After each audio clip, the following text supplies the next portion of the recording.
Bem, pessoal, estamos aqui hoje no Justiça de Salto Alto, com a doutora Marília Boldt, advogada, membro da OAB Mulher do Rio de Janeiro. E é um privilégio para nós, ela dispensa maiores apresentações. Tem um movimento também já consagrado, que é a superação da violência doméstica.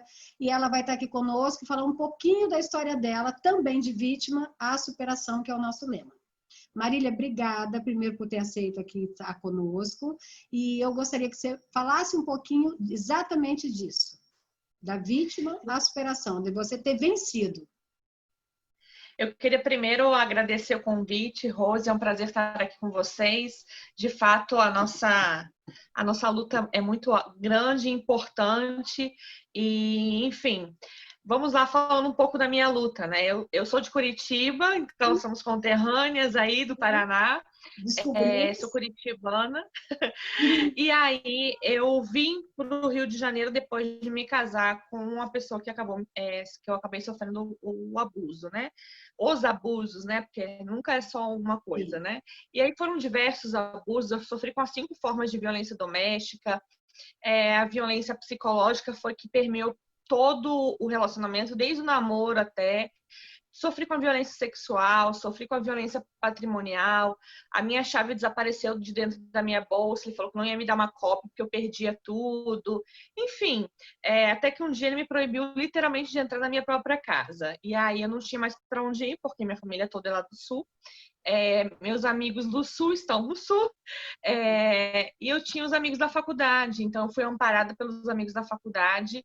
Eu fui para a Delegacia da Mulher primeiramente, depois de 2 horas de espera aqui em Niterói, e aí depois de 2 horas de espera eu recebi a resposta de que a briga de marido e mulher, daqui a pouco você se resolve, né? Não vai dar em nada não. Isso já tem alguns anos, né, que aconteceu. Amanhã, inclusive, faz aniversário, essa data. E, enfim. Que data e aí... que bom. Que data isso? Oi? Que A data data da libertação, né, menina? Não, eu falo assim, não, tipo, é uma data... Deveria ser triste, né? Porque, imagina, você não poder entrar na sua própria casa, terminar um relacionamento desse jeito. Sim. Mas, na verdade, foi o melhor dia da minha vida, né? Sim. Porque foi o mais trágico, mas também iniciou uma fase extremamente importante e relevante. Enfim, e aí eu fui morar com uma amiga da faculdade, 3 dias depois consegui entrar na casa, peguei algumas roupas. Nisso, quando eu fui pegar as roupas, eu achei a chave em cima do armário, guardei, escondi a chave. Uma semana depois eu voltei para pegar o restante das coisas que eu tinha marcado com ele, ele não abriu a porta, disse que não estava em casa, e não estava mesmo. E aí eu abri e saí pegando as minhas coisas, as minhas roupas e as minhas coisas. Só que eu esqueci todos os livros. Eu estava no período da faculdade ainda, fazendo TCC. Como eu iria fazer um TCC sem livro na faculdade? Não tinha como me informar, gente. E aí eu voltei de novo na casa, vi que ele não estava, eu entrei, quando eu estava saindo ele chegou. E aí ele me agrediu fisicamente, e aí depois de me agredir fisicamente ainda me imputou crime falsamente. Né? Então eu sofri ainda com a violência, depois de todas as violências que eu já tinha vivido durante o relacionamento inteiro, eu ainda finalizei com a violência moral e com a violência física também. Consegui a medida protetiva, dei uma bronca lá nos inspetores.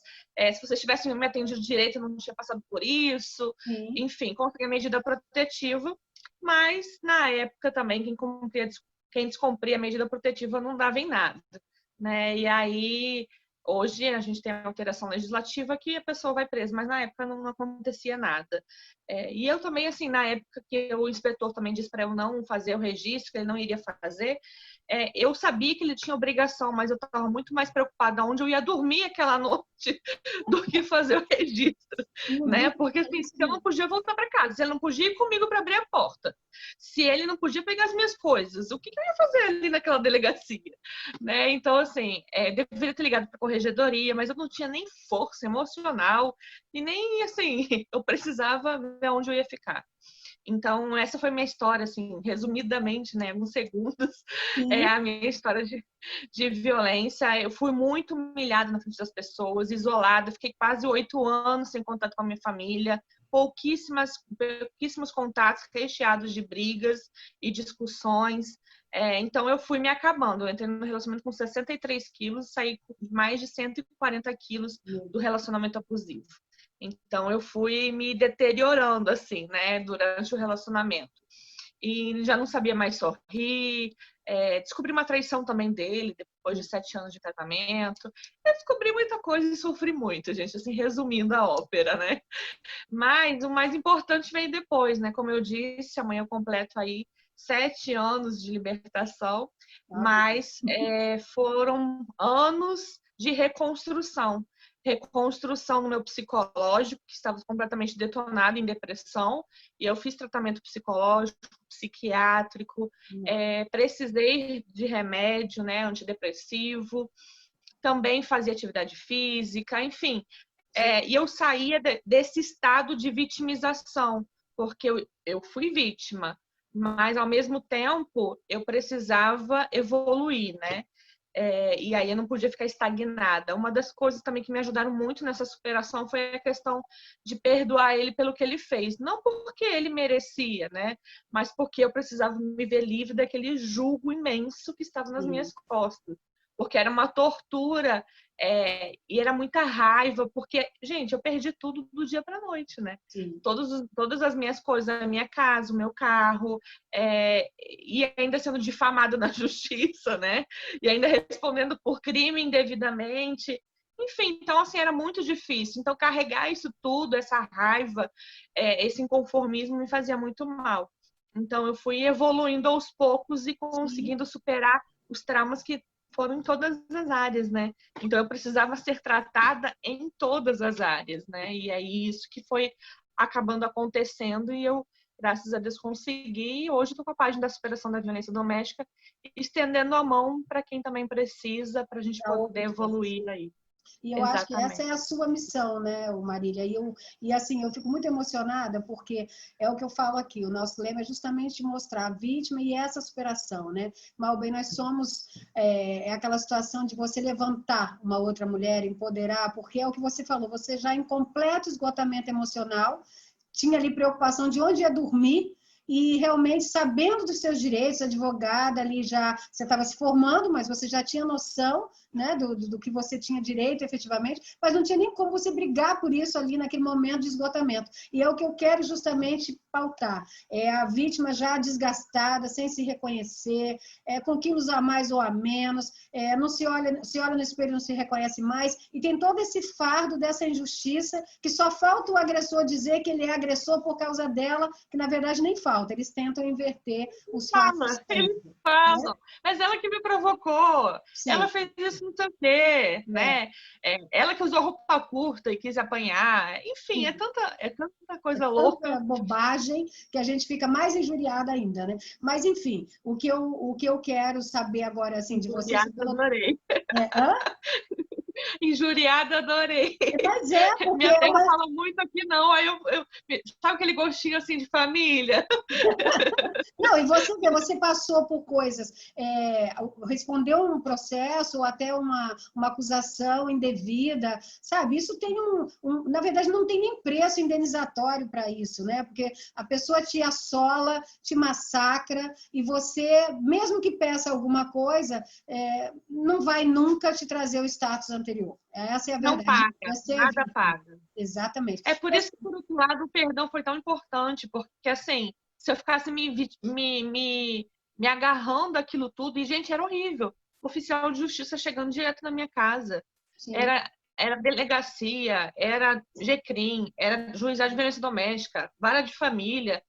Gente, era um inferno. Quem tem uma vida assim? Quem quer uma vida assim? Não, e é importante você falar, Marília, do perdão, porque eu costumo dizer que se perdoa quando a pessoa é inteligente, a inteligência emocional, e saber que você dá o perdão, isso está na Bíblia, a liberação do perdão para você realmente se recuperar, o que você fez de forma inteligente. E não é voltar, né? Não é esquecer. Perdoar não é esquecer, mas é justamente trazer para você o benefício de se liberar daquele jugo, como você bem definiu. E você fez outro dia uma postagem de um vídeo, e eu fiquei bem emocionada e gostaria de falar aqui dele, do seu antes sem sorriso, um olhar vitrificado.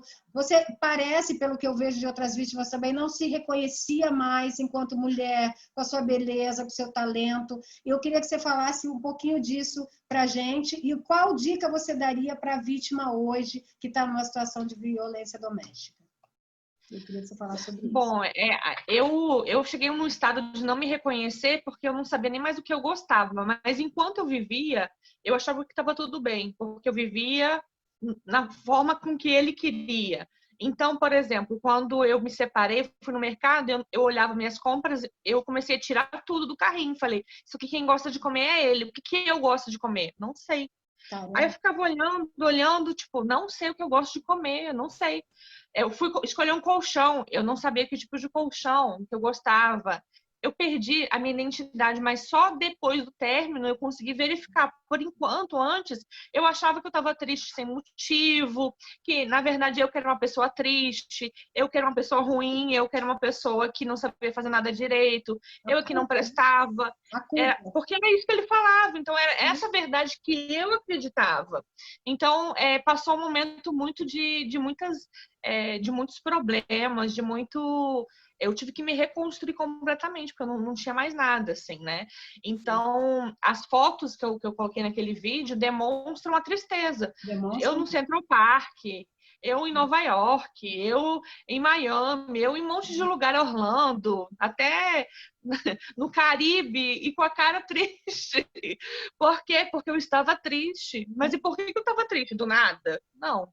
Porque eu vivia abuso, mesmo sem saber que era abusivo a violência psicológica e a sexual também, eu vivia aquilo. Então isso interferia diretamente em mim. Talvez meu subconsciente eu sabia, mas no meu Ia consciente eu negar. não sabia. Você queria. Ou talvez eu também negava, né, para não querer enfrentar, eu fugia então disso, né? Não sei, assim, mas de fato eu não entendia, não tinha isso como claro na minha cabeça que ele fazia isso comigo, não tinha nenhuma coisa clara disso.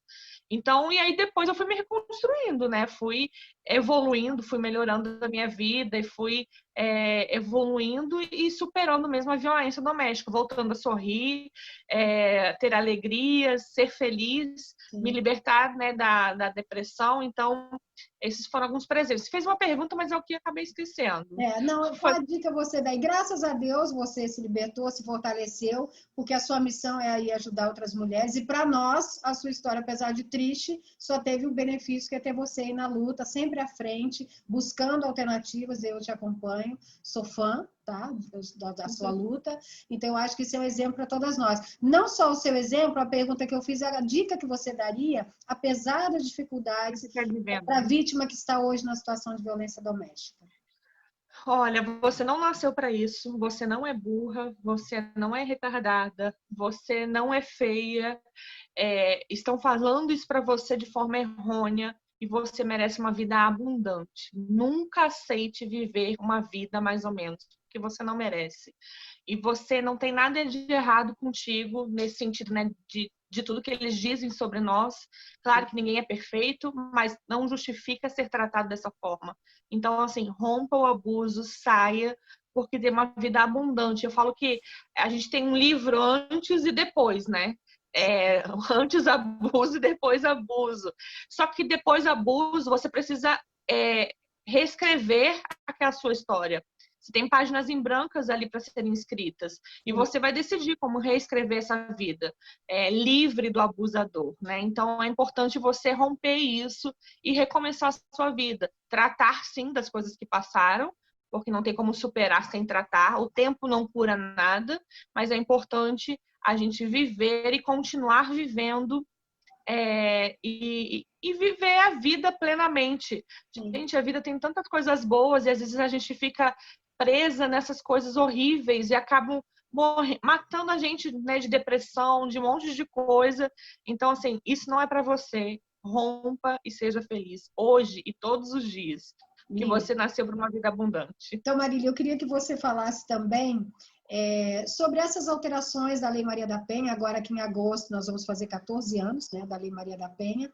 E o que você acha que evoluiu, que nós sabemos que ainda falta muito, mas principalmente dessas 3 alterações, da possibilidade da prisão preventiva, né, quando há descumprimento, a situação também do caso do delegado poder conceder a medida protetiva e, por último, essa evolução do agressor poder não é se ressocializar, mas poder ter acompanhamentos em grupos para que ele saia dessa situação também de agressor e que pratique novamente esses atos.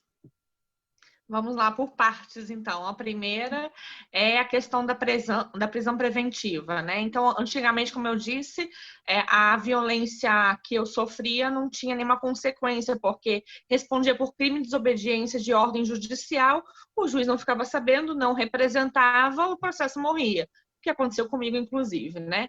Então, a evolução legislativa é de que, sendo pego em flagrante, descumprindo a medida protetiva, vai preso na hora.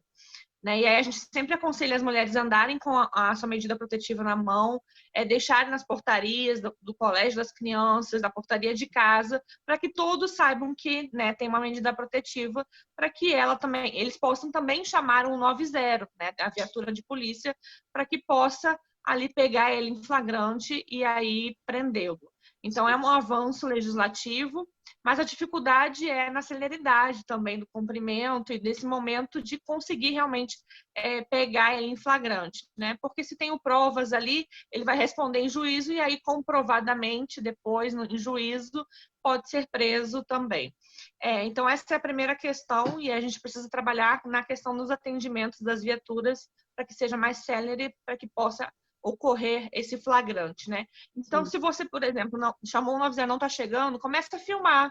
Pede para alguém filmar, e aí você vai tendo provas e juntando provas daquele descumprimento da medida protetiva. O outro que você se referiu, qual foi? O delegado ter o poder de conceder, em alguns casos, a medida. Nos casos de medida protetiva de urgência, né, a lei alterou no sentido de que o delegado ou até um policial, na ausência do delegado, possa conceder a medida protetiva de urgência. Não são todas, ele não pode dar todas, eles podem dar algumas, e principalmente naquela no sentido de afastamento da pessoa, do agressor com a relação à vítima. E aí depois tem um prazo para o juiz sancionar aquilo. Então, essa foi uma outra alteração positiva no sentido das pessoas que é onde isso só o delegado pode fazer quando não tem comarca, ou seja, quando não tem um fórum naquela cidade. Sim. Se tem um fórum, não pode o delegado ou o policial dar essa medida protetiva. Então, a gente tem cidades aí longínquas em que a gente não tem quem possa realmente interceder por aquela vítima, né? E aí, às vezes, 3 dias de viagem de barco. Então, é uma solução encontrada pelo legislador de apoio a essas vítimas que não tem outra autoridade presente ali no momento. Tá. E, por fim, a do agressor na situação de sair, de não praticar mais atos de violência contra a mulher. Você vê uma evolução nisso? Eu queria só voltar um pouco na outra, falando que, na minha opinião, primeiro eu acho que é inconstitucional esse dispositivo, porque o delegado policial não tem autoridade de julgar, ainda que depois seja confirmado pela autoridade judicial. Eu acho que seria muito mais sábio se adotasse no Brasil inteiro políticas como aqui no Rio de Janeiro existe o projeto da doutora Adriana Ramos de Mello, onde em até 4 horas a vítima já tem a medida protetiva. Manda tudo pelo WhatsApp, com tudo parecer do Ministério Público por WhatsApp, e aí o juiz já decide e já tem uma resposta na delegacia. Eu acredito que dessa forma teria uma eficácia muito maior, sem precisar ferir a legislação e tendo alguém num olhar de gênero, né? Que a gente espera que os julgadores que estejam olhando para essa situação tenham um cuidado maior, um entendimento maior da violência doméstica, né? Porque como você falou, em alguns lugares, em algumas cidades já bem distantes, ficaria muito a critério também da solução e da questão cultural, né, de quem vai avaliar. E aí, claro, sendo de um julgador que leva em consideração a parte de gênero, que é o nosso interesse, eu acho que você tem razão, seria um pouco teria mais eficácia isso, né? É um projeto, aqui no Rio já tem, né? É o projeto da... Não são em todas as varas, são as varas específicas que são vinculadas, fizeram um acordo junto com a Polícia Civil e aí com o Ministério Público, aquelas varas específicas têm esse atendimento, né? Eles chamam de Projeto Lilás. Lilás não, de Sala Violeta, desculpa, confundi os projetos. O Projeto Lilás que é da Sala do IML, que aí é um atendimento mais humanizado nos IMLs aqui no estado do Rio de Janeiro. O projeto Violeta, que é nesse sentido de dar até 4 horas a medida protetiva. Que perfeito. Até 2 horas eles têm dado aqui nesses projetos aqui. Ótimo. Aí sim a eficiência da coisa para a mulher na prática, né? Que é o que a gente tem buscado. E também, aí você vai voltar a falar daquela do agressor, mas é importante destacar aqui, já que estamos falando do Rio, do trabalho também da patrulha, né? Queria que você falasse um pouquinho antes de falar da última questão que eu te falei, da Patrulha Maria da Penha. Que também eles têm a Patrulha Maria da Penha é algo que eu já queria há muito tempo, né? E nós temos em vários estados, não é apenas aqui no estado do Rio de Janeiro, mas a Patrulha Maria da Penha, ela é justamente para fiscalizar. Nós aqui estamos usando o aplicativo Linha Direta, então o policial tem esse aplicativo, a vítima também, os dois têm um contato um do outro. Ótimo. E também, além desse contato, eles, volta e meia, entram em contato com a vítima para saber se está tudo bem, para ver elas. Inclusive, eles estão até agora recolhendo cestas básicas, estão doando para as vítimas, né? O Estado está doando, estão recebendo doações de fraldas, porque muitas estão grávidas ou têm crianças pequenas e precisam de apoio, né? Então, a patrulha ela não apenas tem apoiado nessa pandemia agora as vítimas no sentido de protegê-las, né? Mas também no sentido de ampará-las, as vítimas, para que elas não fiquem totalmente desassistidas. Então, fica também já o apelo aqui das fraldas. Sim, e aí, finalizando com a questão da questão dos grupos reflexivos, a lei já dizia que o abusador poderia ser, no final do processo, remetido a esses grupos reflexivos. A lei alterou agora, antecipando para que seja feito a partir do momento de provas, né, da fase processual em provas, já pode ser ali encaminhado para esses grupos reflexivos. Agora, na pandemia, a gente está tudo suspenso, esses grupos reflexivos não estão funcionando, mas é um avanço porque a gente não precisa esperar uma condenação para que ele pare e pense sobre essa masculinidade tóxica. A gente precisa que ele aprenda o quanto antes a não ser mais abusador, para que ele possa realmente ter a opção de mudar, né, para aqueles abusadores que estão ali querendo reaprender. E muitos entram ali achando que nunca fizeram nada e saem dali outras pessoas, né? Tem uma pesquisa em Pernambuco, na Federal de lá, 95% dos casos não teve reincidência de violência doméstica. Então, é um avanço, precisamos avançar muito mais, é claro, mas é considerado um excelente avanço. Tá. Não, é importante destacar isso, né? Que as pessoas têm diferenças, né? Cada caso é um caso, realmente. Tem os que não são recuperáveis, a gente sabe disso, mas há sempre uma chance, não só para a vítima analisar ali o que sofreu, e também o agressor, principalmente, não ser reincidente, que isso é muito triste, né?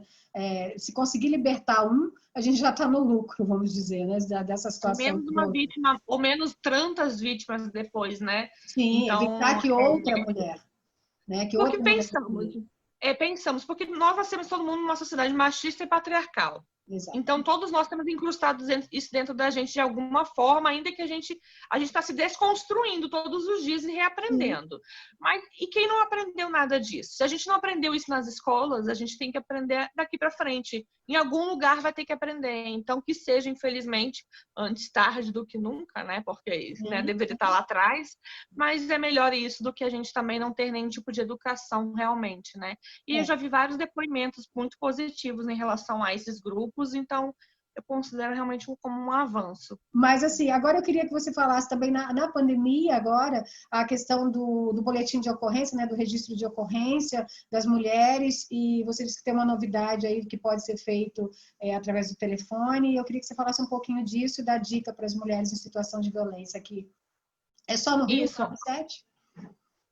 Tem alguns outros estados que também já aderiram a essa questão do telefone, mas eu não sei aí o número, né? Então nem me arrisco a falar. Mas aqui no estado do Rio de Janeiro é o número 197, e nesse número a gente consegue fazer o registro de ocorrência por telefone e pedir a medida protetiva também. Porque agora na pandemia a gente estava só com um DEDIC lá, que era o site RJ.gov, alguma coisa assim.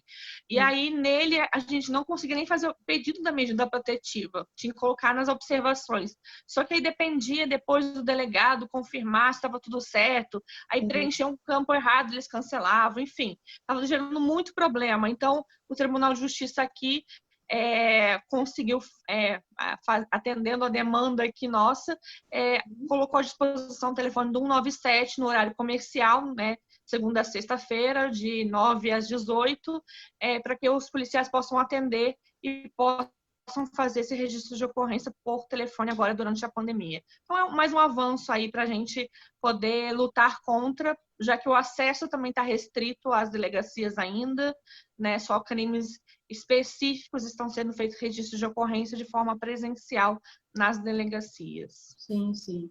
Não, é importantíssimo isso, inclusive vou dar mais ênfase também no movimento sobre esse 197, que eu acho sempre tem pessoas, mulheres perguntando e com dificuldade de fazer o registro. Outro dia uma em Nova Iguaçu me passou dizendo que estava com dificuldade, inclusive porque ela tinha quebrado uma perna, alguma coisa assim, e na hora vieram os PMs, mas não foram feitos os registros, porque não tinha policiais civis, e ela estava impossibilitada de ir e queria orientação para isso. Então é importantíssimo falar que tem como fazer pelo 197. Uma pessoa assim, no caso que está ali hospitalizada, etc., e quer fazer o registro, já tem uma solução. E eu quero que você fale agora do seu movimento da superação da violência doméstica e do que você quiser, baseado nessa luta aí como ativista em prol dos direitos da mulher. Pode dar o seu recado, que é sempre bem-vindo pela questão de superação e a gente apoia e quer saber mais e mais sobre o que você está fazendo aí em prol dessas mulheres.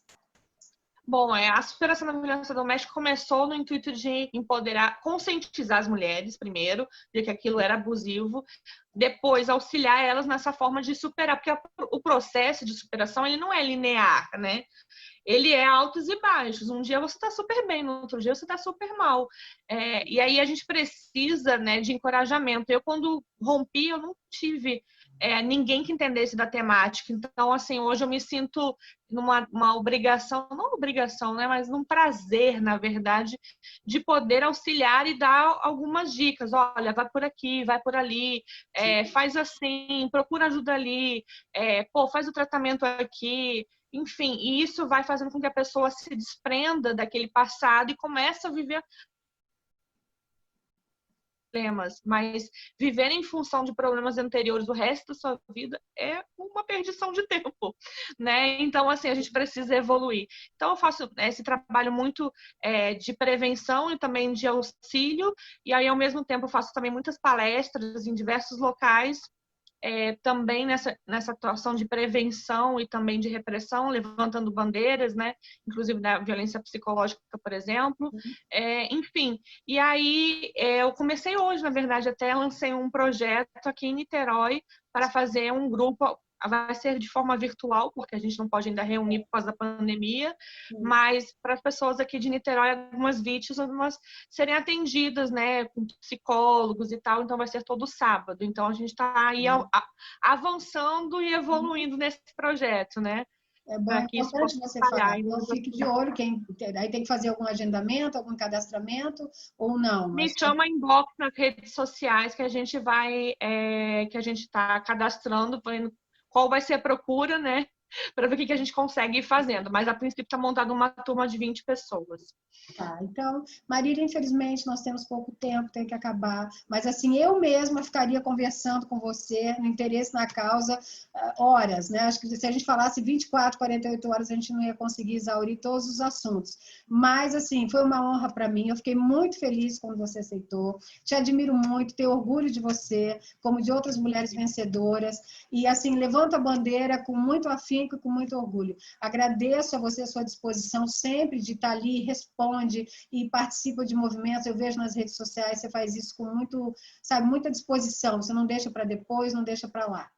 Então, assim, poderia não fazer isso, esperar mais um pouquinho, ou deixar para depois, ou não, já resolvi meu assunto, não quero saber disso, não quero viver isso. Mas não, a gente se transforma, né? Você transforma o passado numa missão para você e resolver e ajudar outras mulheres. Eu fico muito feliz. Obrigada, viu?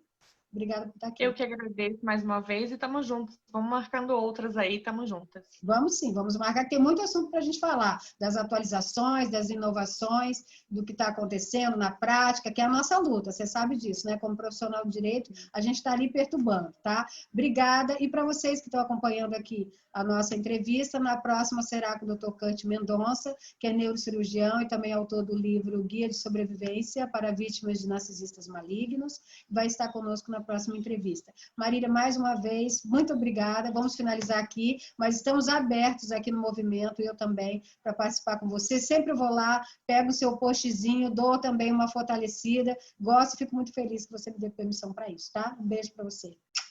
Beijo.